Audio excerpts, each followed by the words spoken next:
One solution to ballooning government deficits may be more IT staff. Don't expect a big raise this year.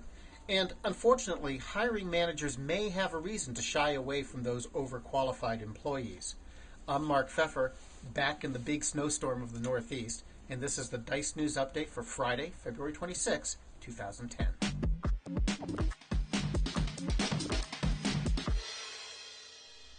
A lot of state and federal agencies are coming to realize that technology can help them solve their deficit woes by actually cutting costs, and that means they're going to have a steady need for IT professionals.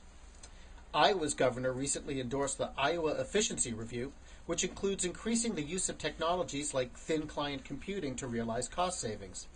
Massachusetts is consolidating 183 data centers, 100 phone systems, 24 email systems, and 15 data networks. And California is realigning its IT operations to save some $3 billion through 2014. Even though it's got a $20 billion budget deficit, one thing California is not going to slash is its IT staff. In fact, the state plans to hire more IT staff over the next few years because a significant number of its IT managers and IT staff are planning to retire. So you've got a job. Well, that's good. But don't get your hopes up for a big raise this year. The research firm Computer Economics says increases in tech salary in 2010 are going to come in at about 1.8%.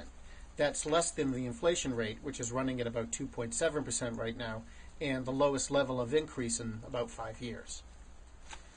So do you worry that you're overqualified for a lot of the jobs you're applying for? Well, here's something to think about. The University of Houston says overqualified employees actually are less productive than newer ones. That means you've got to overcome some real prejudices when you apply for jobs. Specifically, the researchers say overqualified workers may be frequently absent or not focused on their work. They may take things from the office or play video games when they're supposed to be, well, working. It boils down to the fact that they just can't get engaged by jobs they're basically too advanced for, and that confirms the fears of a lot of hiring managers. The study concludes that experienced workers need to be challenged, which means that bored workers can be about ineffective managers rather than bad hiring decisions, though that's not something I'd necessarily point out to an interviewer.